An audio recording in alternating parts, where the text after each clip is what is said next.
नमस्कार दोस्तों, study corner 24 channel में आपका स्वागत है। आज हम सीटेट पर्यावरण अध्ययन की 5वीं क्लास लेके आए हैं। आज की क्लास में हम पढ़ेंगे प्रमुख पर्यावरण सम्मेलन के बारे में। प्रमुख पर्यावरण सम्मेलन के बारे में सबसे पहले हम देखेंगे स्टॉकहोम सम्मेलन, उसके बाद हम पढ़ेंगे यूएनईपी, फिर ये यूएनडीपी को पढ़ेंगे, इसके बाद हम पढ़ेंगे मॉन्ट्रियल प्रोटोकॉल को और देखेंगे पृथ्वी सम्मेलन और क्वेटा प्रोटोकॉल और सबसे लास्ट में बात करेंगे साइट्स की। तो आइए देखते हैं स्टॉकहोम सम्मेलन। इससे पहले यदि हमारे चैनल को आपने सब्सक्राइब नहीं किया तो सब्सक्राइब कर लीजिए और पीछे की क्लास देखने के लिए आप हम डिस्क्रिप्शन बॉक्स में लिंक दे देंगे, वहां से जाके आप देख सकते हैं। आइए देखते हैं स्टॉकहोम सम्मेलन। स्टॉकहोम सम्मेलन का मुख्य उद्देश्य पर्यावरण सुरक्षा है। क्या? पर्यावरण सुरक्षा। स्टॉकहोम सम्मेलन का मुख्य उद्देश्य है पर्यावरण सुरक्षा। स्टॉकहोम सम्मेलन का आयोजन 5 जून 1972 को स्वीडन के स्टॉकहोम शहर में किया गया। 5 जून 1972 को स्वीडन के स्टॉकहोम शहर में किया गया। कहाँ पे किया गया? स्टॉकहोम शहर में किया गया। कब किया गया? 5 जून 1972 को। स्टॉकहोम सम्मेलन का आयोजन संयुक्त राष्ट्र संघ के तत्वाधान में इस वर्ष हुआ और संयुक्त राष्ट्र पर्यावरण कार्यक्रम यूएनईपी का आयोजन हुआ। स्टॉकहोम सम्मेलन का आयोजन संयुक्त राष्ट्र संघ के तत्वाधान में इसी वर्ष हुआ और संयुक्त राष्ट्र पर्यावरण कार्यक्रम यूएनईपी का आयोजन हुआ। स्टॉकहोम सम्मेलन की वर्षगांठ के रूप में प्रत्येक वर्ष 5 जून को विश्व पर्यावरण दिवस मनाने का निर्णय लिया गया। विश्व पर्यावरण दिवस कब मनाया जाता है? 5 जून को विश्व पर्यावरण दिवस मनाया जाता है। स्टॉकहोम सम्मेलन की वर्षगांठ के रूप में, किसके रूप में?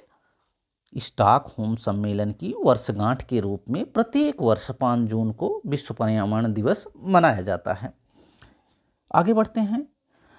स्टॉकहोम सम्मेलन का प्रथम मानव पर्यावरण सम्मेलन के नाम से भी जाना जाता है। जी हाँ दोस्तों, इसको भी आपको याद रखना है। स्टॉकहोम सम्मेलन को प्रथम मानव पर्यावरण सम्मेलन के नाम से भी जाना जाता है। प्रथम मानव पर्यावरण सम्मेलन।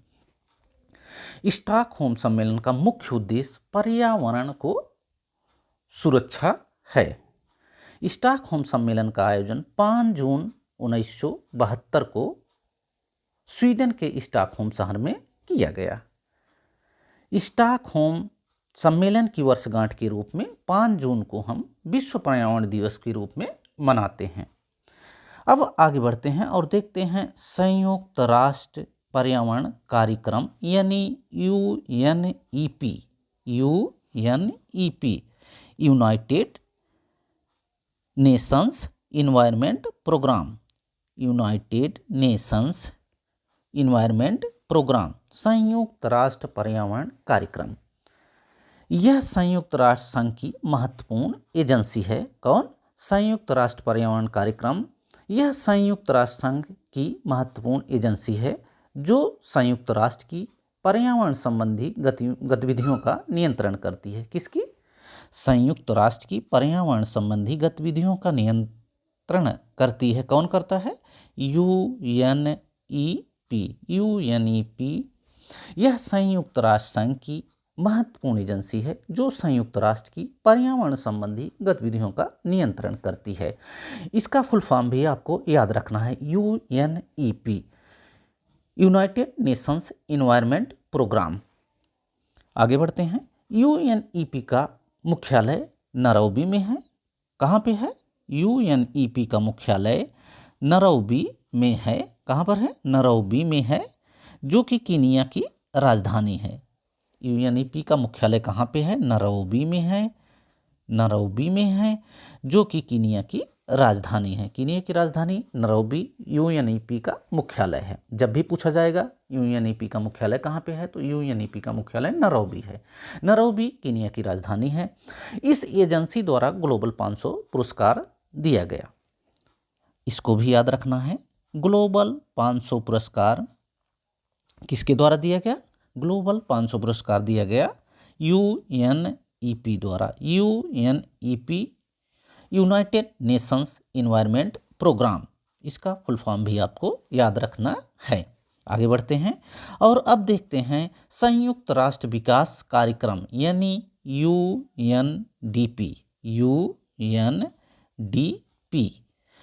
United Nations development programme. United Nations development programme, इसका भी फुल फॉर्म आपको याद रखना है UNDP, United Nations development programme. संयुक्त राष्ट्र विकास कार्यक्रम एक संयुक्त राष्ट्र संघ का वैश्विक विकास कार्यक्रम है। यह गरीबी कम करने का और आधारभूत ढांचे के विकास प्रोत्साहित करने का काम करता है। यूएनडीपी, जैसा कि नाम ही से पता चल रहा है, यूनाइटेड नेशंस डेवलपमेंट प्रोग्राम, संयुक्त राष्ट्र विकास कार्यक्रम। यह संयुक्त राष्ट्र विकास कार्यक्रम एक संयुक्त राष्ट्र संघ का वैश्विक विकास कार्यक्रम है। कैसा? वैश्विक विकास कार्यक्रम है। यह गरीबी कम करने और आधारभूत ढांचे के विकास को प्रोत्साहित करता है। यह गरीबी कम करने और आधारभूत ढांचे के विकास को प्रोत्साहित करता है। आगे बढ़ते हैं और अब देखते हैं Montreal protocol. Montreal protocol, Montreal protocol ozone परत को क्षीण करने वाले पदार्थों के बारे में अंतर्राष्ट्रीय संधि है। किसके बारे में? मॉन्ट्रियल प्रोटोकॉल ओजोन परत के क्षीण करने वाले पदार्थों के बारे में अंतर्राष्ट्रीय संधि है, जो ओजोन परत को संरक्षित करने के लिए चरणबद्ध तरीके से उन पदार्थों के उत्सर्जन को रोकने के लिए बनाई गई है जिन्हें ओजोन परत के क्षीण करने के लिए उत्तरदायी माना गया है। यह संधि हस्ताक्षर के लिए 16 सितंबर 1987 को खोला गया और जनवरी 1989 में प्रभावी हुआ। कब? हस्ताक्षर के लिए 16 सितंबर 1987 को खोला गया और जनवरी 1989 में प्रभावी हुआ। इसकी पहली बैठक, मॉन्ट्रियल प्रोटोकॉल की पहली बैठक मई 1989 में हुई। कहाँ पे हुई? हेलसिंकी में हुई। कहाँ पे हुई? इसकी पहली बैठक मई 1989 में हेलसिंकी में हुई। ओजोन परत संरक्षण के लिए 16 सितंबर को अंतर्राष्ट्रीय ओजोन दिवस मनाया जाता है। कब मनाया जाता है? 16 सितंबर को ओजोन दिवस मनाया जाता है। ओजोन परत के संरक्षण के लिए 16 सितंबर को अंतर्राष्ट्रीय ओजोन दिवस,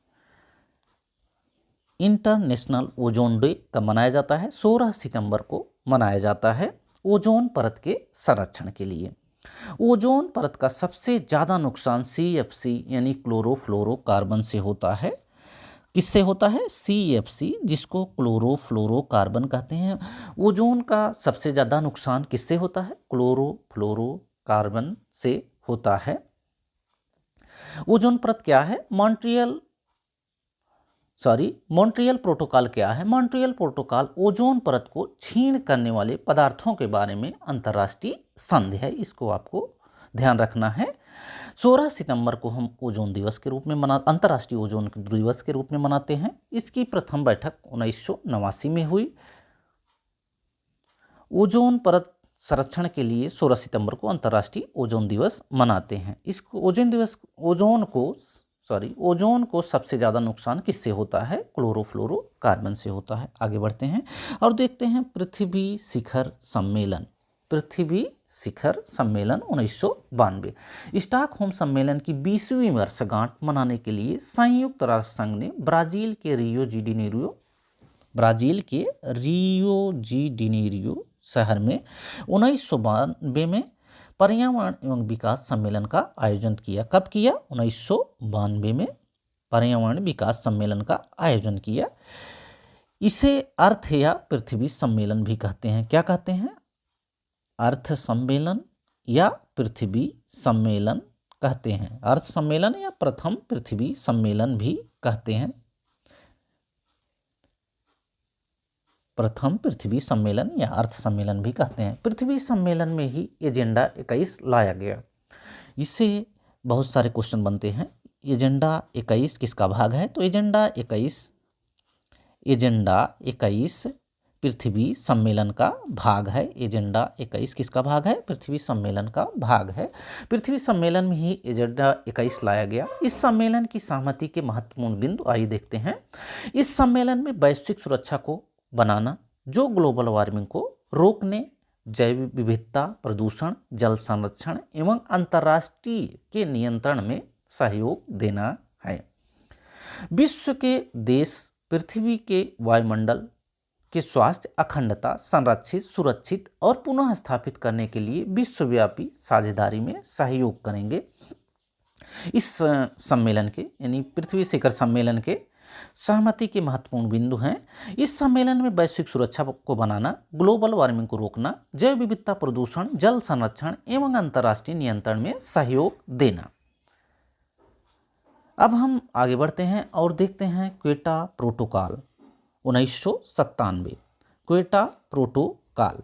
क्वेटा प्रोटोकॉल एक अंतर्राष्ट्रीय संधि है। क्वेटा प्रोटोकॉल भी एक अंतर्राष्ट्रीय संधि है जिसे ग्लोबल वार्मिंग द्वारा हो रहे जलवायु परिवर्तन को रोकने के लिए 11 दिसंबर 1997 को अपनाया गया। कब अपनाया गया? 11 दिसंबर 1997 को अपनाया गया। क्वेटा प्रोटोकॉल 16 फरवरी 2005 को लागू हुआ। अपनाया गया 1997 में और लागू कब हुआ? लागू हुआ 16 फरवरी 2005 को। 16 फरवरी 2005 को लागू हुआ।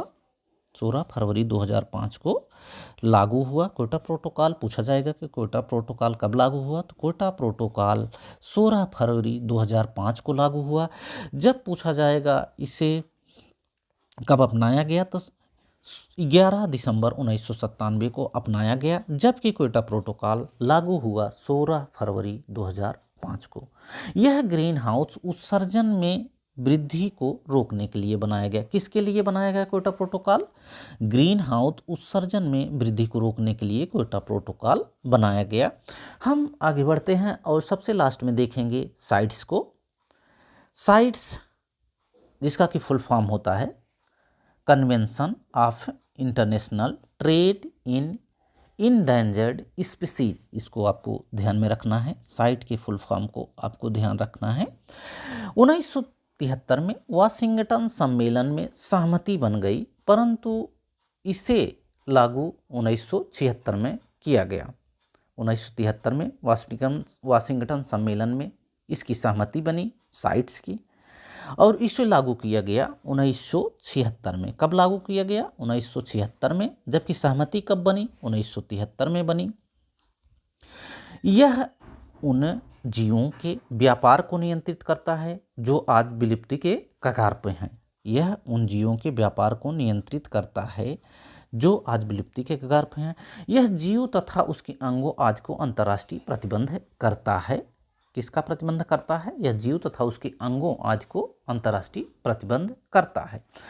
विश्व का सबसे बड़ा वन्य जीव संरक्षण समझौता है साइट्स। विश्व का सबसे बड़ा वन्य जीव संरक्षण समझौता है साइट्स। विश्व का सबसे बड़ा वन्य जीव संरक्षण समझौता है साइट्स, यानी convention of international trade in endangered species. यह जीव तथा उसके अंगों आज के अंतर्राष्ट्रीय प्रतिबंध करता है। यह उन जीवों के व्यापार को नियंत्रित करता है जो आज विलुप्ति के कगार पे हैं। साइट्स 1973 में वाशिंगटन सम्मेलन में इसकी सहमति बन गई, परंतु इसे लागू किया गया 1976 में। 73 में सहमति बनी, 76 में लागू किया गया। आशा है कि पर्यावरण सम्मेलन जो भी हमने आपको बताए, चाहे स्टॉकहोम सम्मेलन रहा हो, यूएनईपी रहा हो, यूएनडीपी रहा हो, मॉन्ट्रियल प्रोटोकॉल रहा हो, पृथ्वी सम्मेलन, क्वेटा प्रोटोकॉल या साइट्स, जो हमने आपको बातें बताई सारी समझ में आई होंगी। वीडियो अच्छा लगा हो तो वीडियो को लाइक करें, शेयर करें तथा हमारे चैनल स्टडी कॉर्नर 24 को सब्सक्राइब करें। Thanks for watching this video. Thank you.